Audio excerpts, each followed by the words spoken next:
Hello students, मैं Jitendra Pareta from physics department Kota. आज हम जो है 15 अप्रैल 2023 का जो मॉर्निंग शिफ्ट का पेपर है फिजिक्स का, उसको डिस्कस करने वाले हैं। सबसे पहले क्वेश्चन नंबर 1 है। First question, a ball is dropped from height R from surface of the earth, what will be the velocity of the ball when it reaches to the ground. Gravitation का question है। Information दे रखी है, radius of earth जो है वो R E है और अर्थ के सरफेस से आर ई हाइट से ही एक पार्टिकल को हमने ड्रॉप किया है, और जब ये ग्राउंड पे पहुंचेगा, अर्थ के सरफेस पे पहुंचेगा, तो इसकी स्पीड क्या होगी। सिंपल इसमें कंजर्वेशन ऑफ एनर्जी लगा सकते हैं, K initial plus U initial equals to K final plus U final. Initial mechanical energy equals to final mechanical energy. Initial kinetic energy 0 है। इनिशियल पोटेंशियल एनर्जी जो है वो minus G M M upon centre से वहां तक की जो distance है वो 2RE। फाइनल काइनेटिक एनर्जी हमें कैलकुलेट करनी है, यानी स्पीड कैलकुलेट करनी है, प्लस और फाइनल जो पोटेंशियल एनर्जी हो जाएगी minus G M M upon RE। तो इसको कैलकुलेट कर लेते हैं। Half M V square equals to, ये जब माइनस होगा तो ये आ गया G M M upon 2RE। So यहाँ से V will be under root G M upon RE। और हमें जो ऑप्शंस दे रखे हैं वो स्मॉल g के टर्म्स में दे रखे हैं। We know that G M equals to G R square, तो जैसे यहाँ पे इसको जी आर स्क्वायर पुट करेंगे तो आंसर जो अपने पास आ जाएगा वो रूट जी आर आ जाएगा। रूट जी आर मतलब RE। RE radius of earth है। तो इस तरह से ये ऑप्शन नंबर जो है वो सेकंड इसका करेक्ट है। इसके बाद आते हैं हम नेक्स्ट क्वेश्चन पे, question number second question current electricity का क्वेश्चन है। इसमें एक सर्किट दिया हुआ है और हमसे पूछा है find V A minus V B, A का पोटेंशियल माइनस बी का पोटेंशियल। सबसे पहले तो यहाँ से कितनी करंट पास होगी बैटरी से वो निकाल लेते हैं। उसके लिए इक्विवेलेंट कैपेसिटेंस फाइंड करते हैं। ऊपर भी 6 से नीचे भी सीरीज में है, ये भी 6 ओम, ये भी 6 ओम, तो जो इक्विवेलेंट हो गया वो 3 हो गया। तो यहाँ से जो करंट पास होगी वो 9/3 यानी 3 एम्पियर की करंट यहाँ से पास होगी। ये यहाँ पे 2 पार्ट में डिवाइड हो जाएगी। चूंकि ऊपर नीचे दोनों ब्रांचेस का जो रेजिस्टेंस है वो सेम है, इसलिए 1.5 एम्पियर की करंट इधर जाएगी और 1.5 एम्पियर की करंट इधर जाएगी। Now we have to find V A minus V B. तो V A minus V B जो होगा वो हम लिख सकते हैं, ये प्लस, ये माइनस, ये प्लस, ये माइनस, तो ये हो जाएगा अपने पास में 4 इंटू 1.5 माइनस 2 इंटू 1.5 यानी 2 इंटू 1.5 यानी दिस इज 3 वोल्ट। तो इसमें 3 वोल्ट आंसर आ रहा है, वो ऑप्शन नंबर 3 में, इसलिए थर्ड ऑप्शन करेक्ट हो गया है। नेक्स्ट क्वेश्चन नंबर 3 है। 2 particles each having mass m are revolving around a circle of radius a due to their mutual gravitational attraction. ये भी ग्रेविटेशन का ही क्वेश्चन है। 2 पार्टिकल्स हमें दे रखे हैं और दोनों पार्टिकल्स जो हैं वो a के सर्कल में रिवॉल्व कर रहे हैं। रेडियस हमें दे रखी है कितनी, a, और हमसे पूछा find angular velocity of each mass. तो किसी भी एक पार्टिकल के लिए सर्कुलर मोशन की इक्वेशन लिख देते हैं। इसका इस पर जो म्यूचुअल ग्रेविटेशनल फोर्स है which is G M M यानी G M square upon 2a का स्क्वायर, ये रिक्वायर्ड सेंट्रीपिटल फोर्स प्रोवाइड करवाएगा। और सेंट्रीपिटल फोर्स हम लिख सकते हैं m omega square r। r मतलब रेडियस, यहाँ पे रेडियस कितनी हो गई है a, तो यहाँ से हम ओमेगा कैलकुलेट कर सकते हैं। तो ओमेगा अपने पास जो है वो अंडर रूट में जी एम अपॉन 4 और फाइनली इधर आ जाएगा a cube, root G M by 4a cube. Root G M by 4a cube second option में है, तो करेक्ट ऑप्शन इज सेकेंड। तो काफी सिंपल सा क्वेश्चन है। सेंट्रीपिटल फोर्स के लिए इक्वेशन लिखनी थी एक पार्टिकल के लिए। इसके बाद हम आते हैं नेक्स्ट क्वेश्चन पे, क्वेश्चन नंबर 4 में। Position vector of particle at time t is r equals to, position vector दे रखा है पार्टिकल का और फोर्स की डायरेक्शन पूछिए, resultant force on the particle will be. तो इसको 2 बार डिफरेंशिएट कर देते हैं। जो एक्सेलरेशन की डायरेक्शन होगी वही फोर्स की डायरेक्शन होगी। तो वेलोसिटी वेक्टर जो होगा वो आएगा dr/dt। इसको डिफरेंशिएट करेंगे तो 6ik प्लस 20tjk है ना, 10t स्क्वायर है, इसको डिफरेंशिएट करेंगे तो 20tjk पर है। इसी को एक बार और डिफरेंशिएट कर देते हैं, एक्सेलरेशन आ जाएगा। तो एक्सेलरेशन जो है वो आएगा अपने पास में 20jk। कांस्टेंट एक्सेलरेशन है, उसकी डायरेक्शन है जे केप। जे केप का मतलब वाई एक्सिस के लॉन्ग। तो अगर एक्सेलरेशन वाई एक्सिस के लॉन्ग, इट मींस एक्सेलरेशन अगर वाई एक्सिस के लॉन्ग आ रहा है तो फोर्स भी वाई एक्सिस के लॉन्ग ही आएगा। और वाई एक्सिस के अलॉन्ग इसमें दे रखा है positive axis, third option, option number third is correct. तो सिंपल, दो बार इसको डिफरेंशिएट करना था, दो बार डिफरेंशिएट करने से एक्सेलरेशन आ गया और जिस डायरेक्शन में एक्सेलरेशन होगा उसी डायरेक्शन में फोर्स भी होगा। इसके बाद आते हैं नेक्स्ट क्वेश्चन में, क्वेश्चन नंबर 5 में। क्वेश्चन नंबर 5 जो है, A B and C are first second and third excited states of hydrogen atom, find lambda 1 upon lambda 2। इसमें A B C hydrogen atom के लिए में फर्स्ट एक्साइटेड स्टेट है, ये सेकंड और ये थर्ड है, यानी ये n इक्वल्स टू 2 है, ये n इक्वल्स टू 1 नहीं है, ये n इक्वल्स टू 3 है और ये n इक्वल्स टू 4 है। तो हमें लैम्डा 1 अपॉन लैम्डा 2 का रेशियो फाइंड करना है।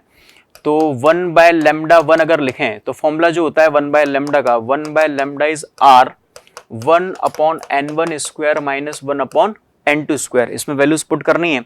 So 1 by lambda 1 equals to r 1 upon 2 square, lambda 1 के लिए ये हो जाएगा 2 square minus 1 upon 3 square. So 1 by lambda 1 equals to r 1 by 4 minus 1 by 9। So this is 1 by lambda 1 equals to r, इधर 36 आ जाएगा, इधर 5 आ जाएगा। तो यहाँ से lambda 1 की जो वैल्यू है वो अपने पास में आ जाएगी 36 अपॉन 5r, r यहाँ पे रेडबर्ग कांस्टेंट है। इसके बाद lambda 2 कैलकुलेट कर लेंगे तो 1 by lambda 2, lambda 2 के लिए जो है वो अपने पास आएगा r 1 upon 3 square minus 1 upon 4 square, यानी r 1 बाय 9 माइनस 1 बाय 16। तो जब इसको कैलकुलेट करेंगे तो ये 1 by lambda 2 equals to r, ये ऊपर आ जाएगा 7 अपॉन 144। दोनों को डिवाइड करके और इजीली हम लैम्डा 1 बाय लैम्डा 2 की वैल्यू कैलकुलेट कर सकते हैं। सो लैम्डा 1 अपॉन लैम्डा 2 कैलकुलेट हो जाएगा और आंसर से हम आंसर को मैच करवा सकते हैं। ऑप्शन नंबर इसमें सेकंड करेक्ट आना चाहिए, 7 बाय 20। इसके बाद आते हैं हम नेक्स्ट क्वेश्चन पे, क्वेश्चन नंबर 6 में। क्वेश्चन नंबर 6 में है total charge stored on all the 3 capacitors is 100 microcoulomb. 3 capacitor दे रखे हैं, तीनों ही कैपेसिटर जो है वो पैरेलल में, और टोटल चार्ज हमें दे रखा है 100 माइक्रोकूलम और x की वैल्यू हमें पूछी है। तो सबसे पहले तो यहाँ जो C इक्विवेलेंट होगा, तीनों कैपेसिटर्स का इक्विवेलेंट पैरेलल में जस्ट ऐड हो जाएंगे, तो 3 और 2 5, ये 5 plus x। Now applying formula Q equals to CV, C की जगह C इक्विवेलेंट, क्योंकि ये Q टोटल चार्ज है, तो टोटल चार्ज हमें दे रखा है कितना 100, C इक्विवेलेंट की वैल्यू है 5 प्लस x और वोल्टेज कितना है 10। तो यहाँ से 5 प्लस x की वैल्यू 10 आ रही है, तो ये जो x की वैल्यू है 10 माइनस 5 यानी कि 5, तो x की वैल्यू 5 है, यानी option number first option is correct. 5 microfarad capacitance, इसलिए माइक्रोफेरेड में आएगा। इसके बाद हम आते हैं नेक्स्ट क्वेश्चन पे, क्वेश्चन नंबर 7 में। A has half life of 5 years. Find the fraction of A that might have decayed after 15 years. 15 years के बाद किसी रेडियोएक्टिव सैंपल A है, उसका कितना फ्रैक्शन जो है वो डीके हो जाएगा, ये हमें पता करना है, फ्रैक्शन पता करना है। इसमें हम फॉर्मूला यूज कर सकते हैं n equals to n naught upon 2 की पावर n। यहाँ पे n नॉट जो है वो इनिशियल अमाउंट है, इनिशियल नंबर ऑफ न्यूक्लियाई है, और n जो है वो टाइम टी पे है जो बचे हुए हैं। या हम डायरेक्टली n डैश का भी यूज कर सकते हैं, जितने डीकेड हो चुके हैं, तो ये n dash equals to n naught 1 minus 1 upon 2 की पावर n। हम इसी फॉर्मूले का यूज कर लेते हैं।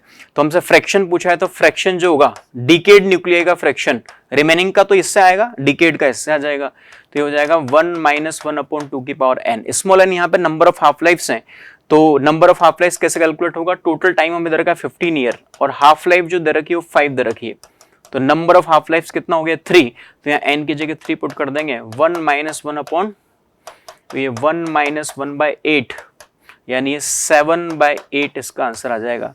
तो वो फ्रैक्शन जो डीके हो चुका है वो है 7 बाय 8, 7 बाय 8 मतलब option number 2, second option is correct. इसके बाद हम आते हैं नेक्स्ट क्वेश्चन पे, क्वेश्चन नंबर 8 पे। A container contains hydrogen gas and argon gas, mass ratio of both the gases in the container is 2:1 at same temperature 30 degree centigrade. Find ratio of average kinetic energy per molecule. एक molecule की मतलब average kinetic energy पूछी है, तो kinetic energy पर molecule का जो formula होता है वो होता है F/2 kT। F यहाँ पे क्या है, डिग्री ऑफ फ्रीडम।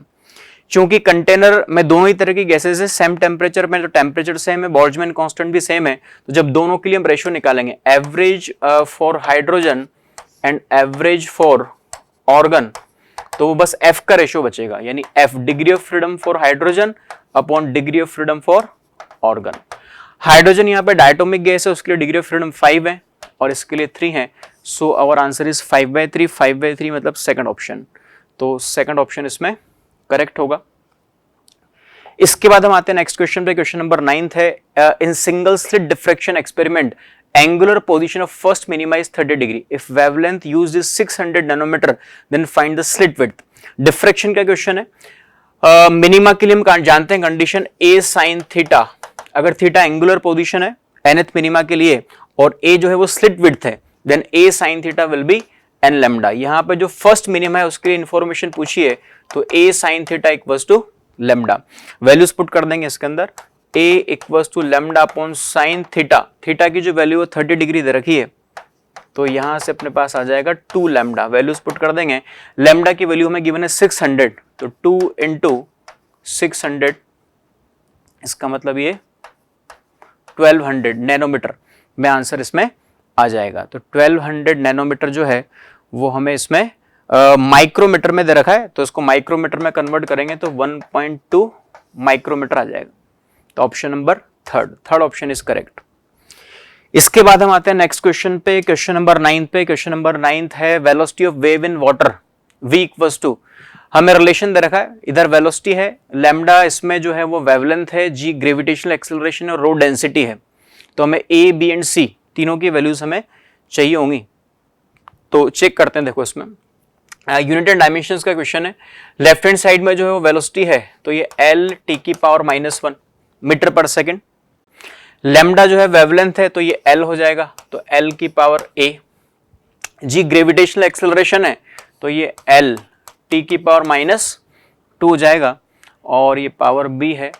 और रो जो है वो मास डेंसिटी है, तो ये m l की पावर -3 और ये c हो जाएगा इक्वल्स टू, यहाँ पे l की नेट पावर लिखें तो ये आ रही है a प्लस b -3c, और t के ऊपर पावर लिखें तो t के ऊपर नेट पावर आ रही है -2b, और m के ऊपर पावर लिखें तो ओनली c आ रहा है, और इधर है l t की पावर -1। कंपेयर कर लेते हैं दोनों तरफ, m की पावर यहाँ पे c है, तो c तो यहाँ पे 0 आ ही रहा है, तो c की वैल्यू 0 आ जाएगी। l की पावर कंपेयर करें तो ये a प्लस b -3c की वैल्यू जो है वो 1 आ रही है, ये 1 है, और t की पावर -1 है, तो ये -2b इक्वल्स टू -1 है। सो यहाँ b की वैल्यू कितनी आ रही है 1/2, तो b की वैल्यू 1/2 है, c की वैल्यू 0 है। यहाँ पे वैल्यूज पुट कर सकते हैं, इससे a की वैल्यू भी आ जाएगी, तो ये a प्लस 1/2 -3 इंटू, और c की वैल्यू तो 0 है, इसे equals to 1। So a will be 1 - 1/2, यानी ये भी 1/2। तो a भी 1/2 है, b भी 1/2 एंड c 0। 1/2 1/2 0, 1/2 1/2 0 जो फर्स्ट ऑप्शन में आ रहा है, तो फर्स्ट ऑप्शन इज करेक्ट। इसके बाद हम आते हैं नेक्स्ट क्वेश्चन पे, क्वेश्चन नंबर 11th क्वेश्चन में particle of mass 10 kg experiences a force F equals to 5x along x axis, find work done by the force F on the particle from 2 to 4। Work done का question है, simple variable force है, variable force का जो work done है वो integration से आएगा, तो integration F dx, integration of F कितना है 5x dx, limit from 2 to 4 है, इसको सिंपल सा इंटीग्रेशन है 5 integration x dx from 2 to 4, 5 x का इंटीग्रेशन x² 2 होगा, यहाँ वैल्यू पुट करेंगे, लिमिट पुट करेंगे इंटीग्रेशन के बाद, तो ये 4² - 2² हो जाएगा, यानी 5/2 16 - 4, यानी 5/2 इंटू ये आ गया 12, यानी ये 30 आंसर आ गया इसका। 30 ऑप्शन जो है वो 30 जूल, वो थर्ड ऑप्शन में दिख रहा है। तो काफी सिंपल सा क्वेश्चन है, जस्ट इंटीग्रेट करना है। वर्क डन जो है वो वेरिएबल फोर्स का है, तो इंटीग्रेशन से आंसर आ गया 30 जूल। इसके बाद नेक्स्ट क्वेश्चन पे आते हैं, question number 12। Minimum angle of deviation of equilateral prism of refractive index n equals to √2। Equilateral prism का मतलब ये है कि जो हमें एंगल ऑफ प्रिज्म दे रखा है वो 60 डिग्री दे रखा है, यानी angle A is 60 degree, refractive index is √2 and we have to find delta minimum, minimum angle of deviation find करना है। तो इसका एक जस्ट फॉर्मूला होता है, सीधा उसका हम यूज कर सकते हैं। रिफ्रैक्टिव इंडेक्स, प्रिज्म का जो रिलेटिव रिफ्रैक्टिव इंडेक्स है with respect to surrounding medium, वो होता है n equals to sine delta minimum plus a/2 upon sine a/2। Values put कर देते हैं, n की जगह √2 लिखना है, sine delta minimum plus 60/2 upon, यहां नीचे एक ही जगह 60 पुट करेंगे तो 60/2 30 यानी साइन 30 हो जाएगा, ये साइन 30। साइन 30 जो है 1/2 होगा, 1/2 उधर लाएंगे तो ये 1/√2 हो जाएगा, 1/√2 equals to sine delta minimum plus 60/2। तो यहाँ पे ये जो एंगल होगा डेल्टा मिनिमम प्लस 60/2, ये हो जाएगा 45। तो जब इसको क्रॉस मल्टीप्लाई करके सॉल्व करेंगे तो डेल्टा मिनिमम की वैल्यू 90 माइनस 60 यानी ये 30 डिग्री इसका आंसर आ जाएगा। तो फाइनली एक सिंपल सा हमने फॉर्मूला यूज किया है एन रिलेटिव का, sign delta minimum plus a/2 upon sine a/2, उसमें वैल्यूज पुट करके हमने जस्ट डेल्टा मिनिमम कैलकुलेट कर लिया और y 30 degree. Option number 3 is correct. इसके बाद हम आते हैं नेक्स्ट क्वेश्चन पे, question number 13। y component of given position vector is 2√3 metre, then x component of position vector. ये भी काफी सिंपल सा क्वेश्चन है। जो y कंपोनेंट है वो हमें दे रखा है 2√3 और हमें निकालना है x कंपोनेंट, तो इसमें हम लिख सकते हैं tan 30 इक्वल्स टू, ये वाला जो है वो y है और ये जो है वो x है। तो यहाँ पे हमें x निकालना था, x is y upon tan 30। y की वैल्यू कितनी दे रखी है 2√3 एंड tan 30 जो होता है 1/√3। तो फाइनली अपने पास जो इसमें आंसर आएगा tan 30 इसके अंदर है, यहाँ पे हमें जो दे रखा है ये वाला एंगल 30 डिग्री है, ओके, ये वाला एंगल 60 है। तो यहाँ पे अगर मुझे tan 30 लिखना हुआ तो tan 30 लिखेंगे x/y, ओके। तो ये y/x नहीं होगा, this will B x upon y, okay. x upon y हमें x फाइंड करना है, तो x की जो वैल्यू हो जाएगी वो x की वैल्यू हो जाएगी y tan 30, ओके। y कितना है 2√3, तो y की वैल्यू है 2√3 एंड tan 30 की जो वैल्यू हो जाएगी वो 1/√3, √3 से √3 कट गया है तो फाइनली आंसर बचा है 2। तो x की वैल्यू जो x कंपोनेंट जो है वो 2 है। ये वाला एंगल हमें 30 दे रखा था, ये वाला एंगल 60 होगा। तो अगर यहाँ एंगल यूज करना है तो यहाँ पे 60 डिग्री यूज करना पड़ेगा, बट यहाँ पे हमने चूंकि 30 डिग्री का यूज किया है इसलिए tan 30 will be x/y, tan 30 will be ये वाला एंगल होगा 30 degree, okay. tan 30 will be x/y। तो यहाँ से y की वैल्यू अपने पास दे रखी है 2√3, उससे x की वैल्यू आ गई है, x will be y tan 30। ये वाली जो है वो स्टेप गलत है, इसके बाद ये वाली स्टेप हमें यूज कर रही है, ओके। इसके बाद नेक्स्ट क्वेश्चन पे आते हैं, क्वेश्चन नंबर 14 क्वेश्चन में, at a general point electric field intensity due to an electric dipole is proportional to. कोई भी इलेक्ट्रिक डायपोल अगर है तो इलेक्ट्रिक डायपोल से थीटा एंगल पे जाकर के किसी जनरल पॉइंट पे जो r डिस्टेंस पे है, अगर वहां पे हमें निकालना है इलेक्ट्रिक फील्ड, तो उसका फॉर्मूला होता है E equals to kp/r³ √1 + 3 cos² theta. तो इसमें r³ नीचे आ रहा है, यानी जो इलेक्ट्रिक फील्ड इंटेंसिटी है ये r³ के इनवर्सली प्रोपोर्शनल टू है, यानी डायरेक्टली प्रोपोर्शनल टू 1/r³। तो 1/r³ जो है काफी सिंपल सा क्वेश्चन, जस्ट फॉर्मूला बेस्ड ही है, तो इसमें ये 1/r³ का यूज करना है। Answer first option is correct. इसके बाद हम आते हैं नेक्स्ट क्वेश्चन पे, क्वेश्चन नंबर 15 में, work done by gas in following cyclic process will be. PV graph दे रखा है, पीवी ग्राफ से वर्क डन की कैलकुलेशन काफी आसान है। ये जो एरिया है, दिस साइकिल का जो एरिया है, ये एरिया ही वर्क डन को शो करेगा। तो हमें ये एरिया फाइंड करना है, बस ट्राइंगल का एरिया लिखना है half into base into height. तो बेस जो है वो इंटू 2, हाइट जो है वो 400 माइनस 100 यानी कितना 300। तो इससे आंसर आ जाएगा 300 जूल। काफी सिंपल सा क्वेश्चन है। 300 जूल जो है वो इसमें ऑप्शन में नजर नहीं आ रहा है, एक बार इसको चेक कर लेते हैं। हाफ 1/2 इंटू बेस जो होगा इसका वो 4 माइनस 2 यानी 2 है, इंटू और ये जो इसकी हाइट है वो है 400 माइनस 100 यानी कितना 300। तो ये हाफ इंटू 2 इंटू 300 और इसने वर्क डन ही पूछा है इस पूरे साइक्लिक प्रोसेस में, तो वर्क डन इसमें आएगा 300 जूल और 300 जूल हमें ऑप्शन में नजर नहीं आ रहा है, तो इसमें आंसर में करेक्शन है। यहाँ पे ये 200 जूल जो है इसकी जगह 300 जूल इसका आंसर होना चाहिए, ओके तो इसमें आंसर जो है वो चेंज कर रही है हमने, इसमें ऑप्शन नंबर सेकंड लिखा हुआ है और इसमें आंसर 200 जूल है, तो आंसर इसमें होना चाहिए 300 जूल। एरिया ही निकालना था, जस्ट ट्राइंगल का एरिया होगा हाफ इंटू 2 4 माइनस 2 2 और ये हो जाएगा 300, यानी आंसर इससे आएगा 300 जूल। ओके ठीक है, आंसर इज 300 जूल। इसके बाद हम आते हैं नेक्स्ट क्वेश्चन पे, क्वेश्चन नंबर 16 में। क्वेश्चन नंबर 16 में de Broglie wavelength of an electron of kinetic energy E will be lambda, then de Broglie wavelength of electron with kinetic energy E/4 will B.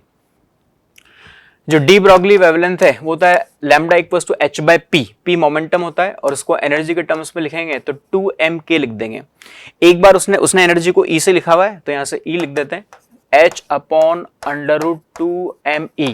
जब energy E है तो wavelength lambda है, और जब energy 1/4 है तो अगर यहाँ पे एनर्जी E को हम E/4 से रिप्लेस कर दें, यानी E को E/4 4 टाइम्स कम कर देंगे, अगर इसको हम 4 टाइम्स कम कर देंगे तो जो नीचे वाला फैक्टर है उसमें 2 नीचे आएगा और वो ऊपर जाएंगे, लैम्डा डबल हो जाएगा, यानी जो डी ब्रॉगली वेवलेंथ है वो जस्ट जितनी पहले थी उसकी डबल हो जाएगी। तो डबल का मतलब हो गया option number 2, second option is correct. तो ये भी एक तरह से काफी छोटा सा सवाल है फॉर्मूला बेस्ड।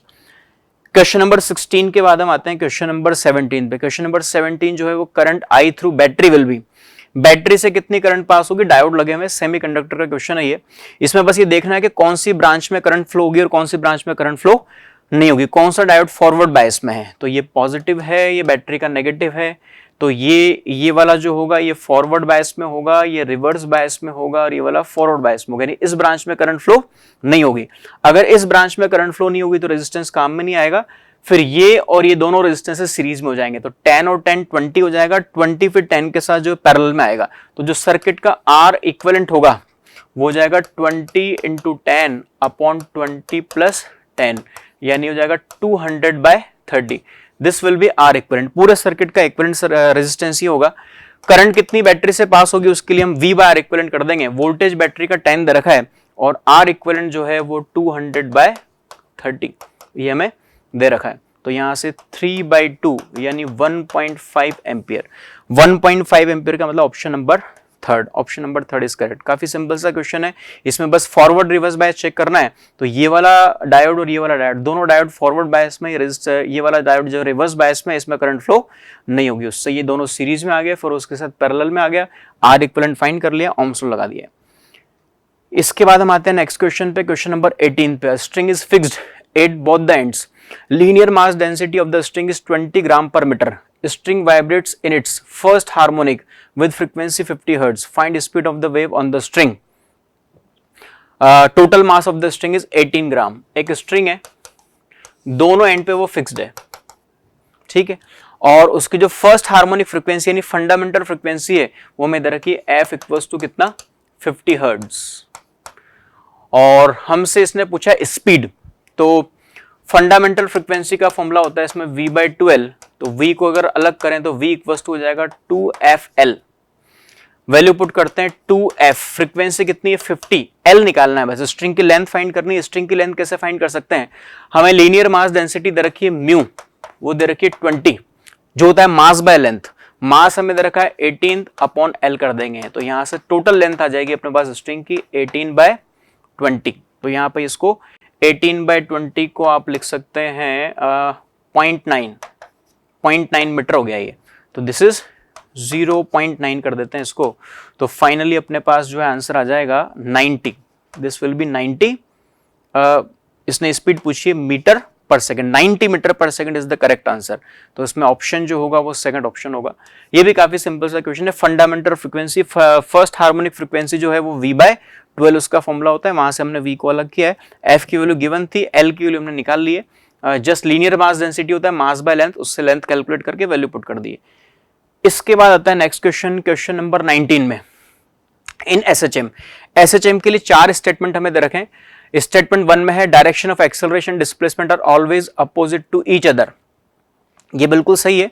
SHM में पार्टिकल का जो एक्सेलरेशन होगा और जो डिस्प्लेसमेंट होगा उसकी डायरेक्शन क्या होती है, हमेशा अपोजिट डायरेक्शन में होती है। तो इसमें जैसे पार्टिकल SHM में है तो अगर पार्टिकल इधर है, मीन पोजीशन के इस साइड है, तो डिस्प्लेसमेंट जो है इसका एक्स पॉजिटिव होगा बट उसका एक्सेलरेशन नेगेटिव होगा। अगर पार्टिकल मीन पोजीशन के इस तरफ है तो एक्स पॉजिटिव, एक्सेलरेशन नेगेटिव। क्यों? क्योंकि एक्सेलरेशन हमेशा टुवर्ड्स मीन पोजीशन होता है। तो यहाँ पे ये अपोजिट डायरेक्शन में आ गया। अगर पार्टिकल इस तरफ होगा तो एक्स नेगेटिव होगा बट एक्सेलरेशन इधर होगा यानी पॉजिटिव होगा, यानी एक्सेलरेशन और डिस्प्लेसमेंट दोनों हमेशा अपोजिट डायरेक्शन में ही होते हैं, यानी स्टेटमेंट 1 जो है वो करेक्ट है। Statement 2, acceleration is minimum eight extreme position. Extreme position पे जो है वो एक्सेलरेशन मिनिमम होता है, इसने ऐसा लिखा हुआ है। तो एक्सेलरेशन जो होता है वो मीन पोजीशन पे मिनिमम होता है 0 और एक्सट्रीम पे मैक्सिमम होता है। तो इसमें जो सेकंड ऑप्शन है वो गलत है, इसका सेकंड स्टेटमेंट, सॉरी। स्टेटमेंट 3 में है velocity is maximum at mean position, ये बिल्कुल सही है। मीन पोजीशन पे वेलोसिटी मैक्सिमम होती है, एक्सट्रीम पे 0 होती है, तो ये स्टेटमेंट सही है। और फोर्थ स्टेटमेंट लिखा है force is directly proportional to displacement, ये भी बिल्कुल सही है एसएचएम के लिए। तो इसमें 3 स्टेटमेंट करेक्ट है, फर्स्ट, थर्ड एंड फोर्थ। तो यानी S1, S3, S4 जो है वो सेकंड ऑप्शन में लिखा हुआ है, so second option is correct. तो ये एसएचएम का काफी सिंपल सा क्वेश्चन है, जस्ट इंफॉर्मेटिव क्वेश्चन है। इसके बाद क्वेश्चन नंबर 20 पे आते हैं। क्वेश्चन नंबर 20 इससे ज्यादा और ज्यादा इंफॉर्मेटिव है। हमें इसमें मैच द फॉलोइंग वाला है, इंफ्रारेड, माइक्रोवेव, अल्ट्रावायलेट, इन सब के लिए वेवलेंथ की जो रेंज है वो हमें याद होनी जरूरी है। उन वेवलेंथ रेंज से हम इनको मैच करा सकते हैं। जैसे इंफ्रारेड के लिए क्या होगी, माइक्रोवेव के लिए क्या होगी, अल्ट्रावायलेट के लिए क्या होगी, एक्स रेज के लिए क्या होगी। तो ये एक तरह से इंफॉर्मेटिव क्वेश्चन है और हमें वेवलेंथ रेंज पता होनी चाहिए, उनको मैच करवा सकते हैं। तो यहाँ पे जो ऑप्शन नंबर 1 है वो इसमें करेक्ट दिया हुआ है। तो हम देखें, इसमें चेक कर लेते हैं एक बार। फर्स्ट जो है इंफ्रारेड है, तो इंफ्रारेड में जो आएगा 1 मिलीमीटर टू 700 नैनोमीटर, ये बिल्कुल सही है। फर्स्ट में थर्ड मैच हो रहा है। सेकंड वाला जो है माइक्रोवेव है, उसमें माइक्रोवेव में 0.1 टू 1 mm है, ये भी बिल्कुल सही है। थर्ड में जो है वो फर्स्ट से मैच हो रहा है। थर्ड कौन सा है? अल्ट्रावायलेट। अल्ट्रावायलेट में जो है वो 400 नैनोमीटर, ये भी बिल्कुल सही है, टू 1 नैनोमीटर हो रहा है। और एक्स रेज जो है वो एक्स रेज अपने फोर्थ नंबर से मैच होना चाहिए, वो बिल्कुल सही है। तो ये काफी इंफॉर्मेटिव क्वेश्चन है। तो इस तरह से ये 20th क्वेश्चन खत्म हो। ओके।